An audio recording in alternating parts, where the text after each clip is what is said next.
Hello மக்களே! Welcome to Eswari's kitchen. இன்னைக்கு நம்ம கிச்சன்ல ஒரு வெஜ் ரெசிபி தான் பார்க்க போறோம். இந்த புரட்டாசி ஸ்பெஷலுக்கு சூப்பரான ஒரு வெஜ் பிரியாணி, அதாவது சுண்டல் பிரியாணி தான் எப்படி பண்ணுறதுன்னு பார்க்க போறோம். இது நம்ம சன்னா பிரியாணின்னு சொல்லலாம், கொண்டக்கடலை பிரியாணின்னு சொல்லலாம். அட்டகாசமா இருக்கும். நமக்கு பெருசா வெஜிடபிள் பிரியாணிக்கு தேவைப்படுற மாரி நெறைய காய்கறிகள்லாம் எதுவும் தேவைப்படாது. உங்க வீட்ல சுண்டல், வெங்காயம், தக்காளி இருந்ததுன்னா, நீங்க இப்பவே செஞ்சு பார்த்துருங்க. அருமையா இருக்கும். சிக்கன் பிரியாணிய காம்பன்சேட் பண்ற அளவுக்கு கண்டிப்பா இருக்கும் வெஜ்ஜில.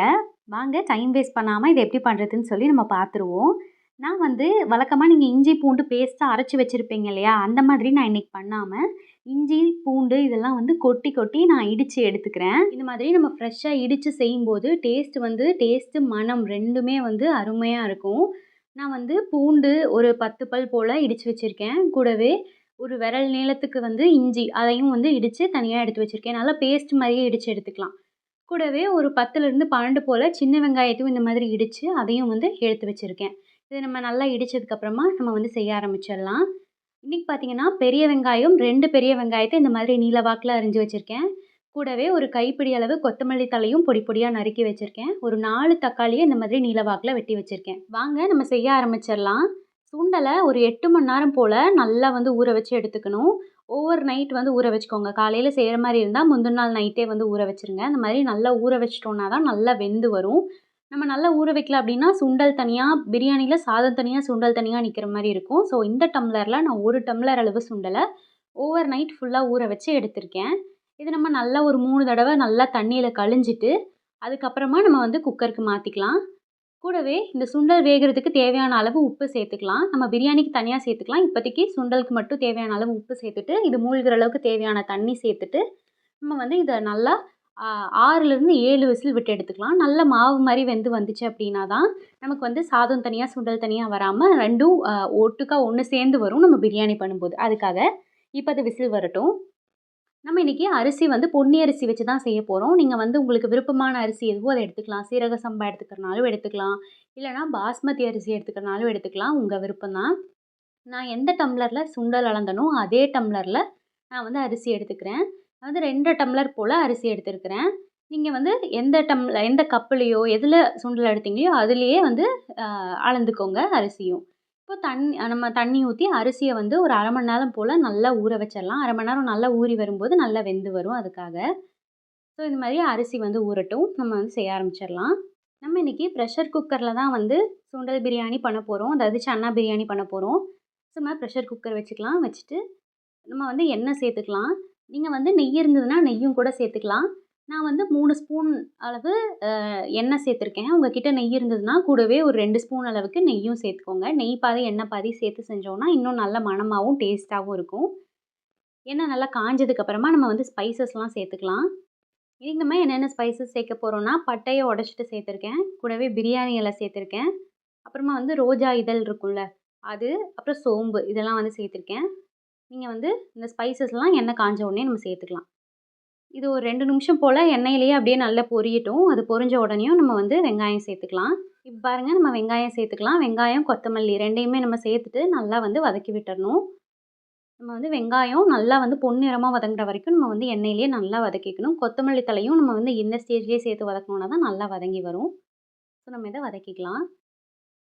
நல்லா கலர் மாறி வர வரைக்கும் வதக்கிக்கலாம். பாருங்க வெங்காயம் இந்த அளவுக்கு நல்லா வதங்கி வந்துரணும். இந்த அளவுக்கு நல்லா வதங்கிருச்சுல்ல, இப்ப நம்ம இடிச்சு வச்சிருக்கோம் இல்லையா? இஞ்சி பேஸ்ட்டு, பூண்டு பேஸ்ட்டு, அப்புறமா சின்ன வெங்காயம் பேஸ்ட்டு அத நம்ம சேர்த்துக்கலாம். எண்ணெயிலேயே சேர்த்து நம்ம இத வதக்கும்போது நல்ல மணமா வரும். இத சேர்த்த உடனேயுமே வாசனை தூக்க ஆரம்பிக்கும். ஸோ நம்ம இப்ப இஞ்சி பேஸ்ட்டு, பூண்டோட பேஸ்ட்டு, அப்புறமா சின்ன வெங்காய பேஸ்ட்டும் சேர்த்துக்கலாம். நீங்க விருப்பப்பட்டீங்கன்னா, தனியா இஞ்சி, பூண்டு, அப்புறமா சின்ன வெங்காயம் இதெல்லாம் சேர்த்து ஒரு பேஸ்ட்டாவே அரைச்சு எடுத்து கூட சேர்த்துக்கலாம். பட் இப்படி இடிச்சுட்டு சேர்த்தோம்னா நல்லாயிருக்கும். அதுக்காக தான். நீங்க தனியா இஞ்சி, பூண்டு பேஸ்ட் வச்சிருந்தீங்கன்னா, அத கூட சேர்த்துட்டு, தனியா சின்ன வெங்காயத்த பேஸ்ட் பண்ணியும் சேர்த்துக்கோங்க. உங்க விருப்பம் தான். இப்போ நம்ம இது எல்லாத்தையும் நல்லா எண்ணெயிலேயே வதக்கி விட போறோம். அடுப்ப நல்லா மீடியம் ஃப்ளேம்ல வச்சுட்டு வதக்கிக்கலாம். இல்லன்னா கீழ அடிபிடிக்க ஆரம்பிக்கும் இஞ்சி, பூண்டு பேஸ்ட் சேர்த்த உடனேயும். அதுக்காக நம்ம அடுப்ப மீடியம் ஃப்ளேம்ல வச்சுட்டு இத நல்லா வதக்கிக்கலாம். இப்போ பாருங்க இதோட பச்சை வாசனையெல்லாம் போனதுக்கப்புறம் நம்ம மசாலா சேர்த்துக்கலாம். நான் பிரியாணி மசாலா சேர்த்துருக்கிறேன். ஒரு 4 ஸ்பூன் அளவுக்கு பிரியாணி மசாலா சேர்த்துருக்கிறேன். சேர்த்துட்டு அத நம்ம நல்லா கலந்து விட்டுறலாம். என்னதான் நம்ம மிளகாத்தூள் அது இதுன்னு சேர்த்தாலும் பிரியாணி மசாலா சேர்த்து செஞ்சோம்னா நல்லாயிருக்கும். ஏன்னா, அதில நம்ம ஏற்கனவே சேர்த்த அந்த ஸ்பைசஸ் இருக்குதுல்ல, அத தான் வந்து பவுடர் பண்ணி இருக்கும். பிரியாணி மசாலால. ஸோ, அத நம்ம சேர்க்கும்போது இன்னுமே நல்லா வாசமா இருக்கும். இப்போ பாருங்க மசாலாலாம் எண்ணெயில நல்லா வதங்குனதுக்கு அப்புறமா நம்ம வந்து தக்காளி சேர்த்துக்கலாம். நான் ஏற்கனவே சொன்ன மாரி 4 தக்காளிய நீல வாக்குல நறுக்கி வச்சிருக்கேன். அதையும் சேர்த்துட்டு நம்ம நல்லா வந்து வதக்கி விட்டணும். தக்காளி இருக்கிறதே தெரியாத அளவுக்கு நல்லா குழஞ்சு வர வரைக்கும் நம்ம வந்து நல்லா வதக்கிக்கலாம். கொஞ்சமா வந்து தண்ணியும் சேர்த்துட்டு நம்ம வந்து வதக்கிக்கலாம். ஸோ தட் கீழ வந்து தீயாம இருக்கும். ஸோ தீஞ்சு வராம இருக்கும் அதுக்காக. ஸோ கொஞ்சமா தண்ணி சேர்த்து நல்லா வந்து இத வதக்கி எடுத்துக்கலாம். பாருங்க நான் எந்த அளவுக்கு வதங்கணும்னு காட்டுறேன். பாருங்க இந்த அளவுக்கு தக்காளி, வெங்காயம், இந்த மசாலா எல்லாம் ஒண்ணு சேர்ந்து நல்லா வதங்கி வந்திருக்குல்ல. இப்போ இந்த அளவுக்கு நம்ம நல்லா வதங்குன உடனே நம்ம வந்து சுண்டல் ஏற்கனவே விசில் விட்டு எடுத்திருக்கோம்ல, அத நம்ம வந்து தண்ணி தனியா எடுத்து வச்சுட்டு, சுண்டல மட்டும் தனியா வடிச்சுட்டு சேர்த்துக்கலாம். தண்ணிய வந்து வேஸ்ட் பண்ணிறாதீங்க. அதையும் நம்ம வந்து பிரியாணி பண்ணும்போதே யூஸ் பண்ணிக்கலாம். இப்போ சுண்டலையும் நம்ம சேர்த்துட்டு, நல்லா வந்து ஒரு 5 நிமிஷம் போல வதக்கி விட்டுர்றோம். இந்த மசாலாலாம் அப்படியே சுண்டலோட சேர்ந்து நல்லா வதங்கட்டும். மசாலாலாம் அப்படியே சுண்டல்ல இறங்குற வரைக்கும் நம்ம வந்து நல்லா இத வதக்கி விட்டுறலாம். அடுத்ததா நம்ம வந்து தண்ணி சேர்த்துக்கலாம். தண்ணி வந்து பார்த்தீங்கன்னா, நம்ம ஏற்கனவே விசில் விட்டு எடுத்து வச்சிருந்தோம்ல, அந்த தண்ணிய அளந்து பார்த்துட்டு எவ்வளோ இருக்குன்னு அத சேர்த்துட்டு, அதுக்கப்புறமா மீதி வந்து நம்ம நார்மல் தண்ணி வந்து சேர்த்துக்கலாம். ஸோ, அத அளந்துட்டு சேர்த்துக்கலாம். நம்ம வந்து எவ்வளோ அரிசி எடுத்திருக்கோமோ, அதுக்கு டபுளா வந்து நம்ம வந்து தண்ணி சேர்க்கணும். நீங்க அதுக்கு தகுந்த மாதிரி சேர்த்துக்கோங்க. இப்ப 2 1/2 டம்ளர் நான் அரிசி எடுத்திருக்கேன்னா, 5 டம்ளர் தண்ணி சேர்க்கணும். ஸோ நம்ம தண்ணி சேர்த்துட்டு அத ஒரு தட்டு போட்டு வச்சுட்டு, அது நல்லா கொதிச்சு வர வரைக்கும் அத நம்ம வந்து விட்டுறலாம். அந்த கேப்ல நம்ம வந்து அரிசிய நம்ம கழிஞ்சு எடுத்துட்டு வந்துரலாம். இப்ப பாருங்க தண்ணி இந்த அளவுக்கு நல்லா சலசலன்னு கொதிச்சு வரும்போது தான் நம்ம அரிசி சேர்க்கணும். ஸோ அரிசிய வந்து நம்ம சேர்த்துக்கலாம்.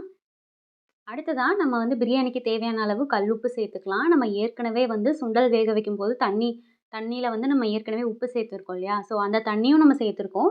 ஸோ உப்பு வந்து டேஸ்ட் பார்த்துட்டு அதுக்கு தகுந்த மாதிரி சேர்த்துக்கோங்க.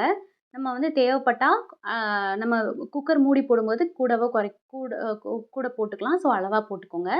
தண்ணி இந்த அளவுக்கு நல்லா கொதிச்ச உடனேயும் நம்ம வந்து பொரிச்சு வச்சிருக்க புதினா இலைகள எல்லாம் சேர்த்தரலாம். புதினாவ வந்து வதக்கும்போது சேர்க்கிறத விட இப்ப சேர்த்தா தான் அது வந்து நல்லா வாசமா இருக்கும். புதினாவும் சேர்த்துட்டு ஒரு 1 1/2 கரண்டி அளவு நல்ல புளிச்ச தயிர் வந்து சேர்த்துக்கிறேன். உங்ககிட்ட புளிச்ச தயிர் இல்ல, ஃப்ரெஷ்ஷான தயிர் தான் இருக்குதுன்னா, ஃப்ரெஷ்ஷான தயிர் சேர்த்துட்டு கூடவே ஒரு 1 டீஸ்பூன் அளவுக்கு எலுமிச்சம்பழ சாறும் சேர்த்துக்கிட்டோம்னா சரியா இருக்கும். நான் வந்து புளிச்ச தயிர் இருந்ததுனால தயிர மட்டும் சேர்த்துக்கிட்டேன். ஸோ இதெல்லாம் நம்ம சேர்த்ததுக்கப்புறம் இது நல்லா இந்த மாதிரி சலசலன்னு கொதிச்சு வரும்போது, உங்ககிட்ட நெய் இருந்ததுன்னா, அது கூட ஒரு 2 ஸ்பூன் சேர்த்துட்டு நல்லா இந்த மாதிரி கலந்து விட்டுருங்க. நல்லா ஒரு டைம் கிளறி விட்டுட்டு, அதுக்கப்புறமா தான் நம்ம மூடி போடணும். இல்லன்னா நம்ம ஓப்பன் பண்ண உடனே சுண்டல், அந்த தலைகள் எல்லாம் அப்படியே மேலேயே தங்கிடும். அதுக்காக தான் நம்ம வந்து நல்லா கொதிச்சதுக்கப்புறம் ஒரு கிளறு கிளறி விட்டு, அதுக்கப்புறமா நம்ம வந்து மூடி போடுறோம். நீங்க வந்து நெறைய தடவ பார்த்துருப்பீங்க. பிரியாணியெல்லாம் பண்ணும்போது மேலேயே தனியா தங்கிரும்ல. அந்த மாதிரி இல்லாம இருக்கிறதுக்காக, ஓரளவு அத தடுக்கிறதுக்காக நம்ம இந்த மாரி கிளறி விட்டு மூடி போட்டுக்கிறோம். குக்கர் மூடி போட்டுட்டு ஒரே ஒரு விசில் மட்டும் விட்டு எடுத்து நம்ம வந்து ஆஃப் பண்ணிறலாம். ஏன்னா, அதிகமா விசில் விட்டோம்னா தீஞ்சிரும். அரிசி இப்ப ஏற்கனவே ஓரளவு வெந்திருக்கும் அப்படிங்கிறனால, ஒரு விசில் விட்டோம்னா போதுமானது. இப்ப பாருங்க விசில்லாம் வந்ததுக்கப்புறம், விசில் தானாவே அடங்கட்டும். நீங்க வந்து எடுத்தெல்லாம் விட வேண்டாம். இப்ப பாருங்க தானாவே அடங்குனதுக்கப்புறம் நம்ம ஓப்பன் பண்ணோம்னா, சுட சுட அட்டகாசமான சுண்டல் பிரியாணி ரெடி ஆயிடுச்சு. இந்த மாதிரி ஒரு டைம் நல்லா கிளறி விட்டுருங்க. ஸோ தட் மசாலா, அந்த ஸ்பைசஸ் எல்லாமே கலந்து வரும். ஸோ நல்லா கிளறி விட்டு எடுத்தோம்னா, இதுக்கு வந்து தயிர் பச்சடி சைட் டிஷ் வந்து அருமையா இருக்கும். ஸோ கண்டிப்பா இந்த மெத்தட்ல இந்த புரட்டாசிக்கு செஞ்சு பாருங்க. அருமையா இருக்கும். தயிர் பச்சடியோட சாப்பிட்டா டாப் டக்கரா இருக்கும். கண்டிப்பா செஞ்சு பார்த்துட்டு எப்படி வந்துச்சுன்றத கமெண்ட்ஸ்ல சொல்லுங்க. உங்களுக்கு இந்த ரெசிபி பிடிச்சிருக்கும்னு நம்புறேன். பிடிச்சிருந்துச்சுன்னா இந்த வீடியோக்கு ஒரு லைக் பண்ணிருங்க. நம்ம சேனல் ஈஸ்வரிஸ் கிச்சனை சப்ஸ்கிரைபும் பண்ணிக்கோங்க. அப்பதான் நான் அடுத்தடுத்து போடுற வீடியோஸ் உங்களுக்கு வந்து சேரும். நம்ம இன்னொரு இன்ட்ரெஸ்டிங்கான ரெசிபியோட மீட் பண்ணலாங்க. அது வரைக்கும் டாட்டா பாய்.